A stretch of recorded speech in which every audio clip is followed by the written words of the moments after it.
Австралид гэрээсээ ажиллаад 7 хоногт $700-аас $1000, $1500 олох боломжтой байдаг. За энэ маань юу юм бэ гэхээр UGC буюу User Generated Content юм.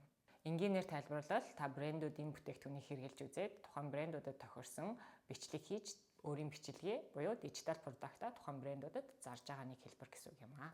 Энийг яаж хэрэгжүүлдэг вэ? Үнэхээр мөнгө олдог юм уу? Ялангуяа сошиал медиа дээр гэрээсээ ажиллаад дижитал маркетинг хийгээд 7 хоногт эсвэл сард би $30,000 олсон. Миний сургалтыг аваарай гэдэг бичлэгүүд нэлээх байдаг.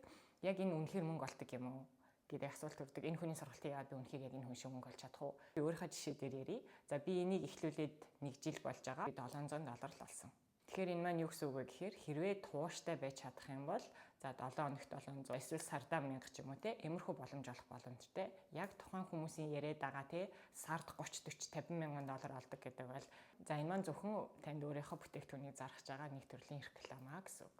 Би дараагийн бичлэгүүд дээр UGC контентын талаар илүү дэлгэрэнгүй хэрхэн ажилдгийг, яаж эхлэх юм, яаж хэрхэн мөнгө олдгийг, хэрхэн брэндүүдтэй холбогдгийг гэдэг талаар дэлгэрэнгүй туториал бичлэгүүд оруулнаа. Хамтаагаарай баяртай.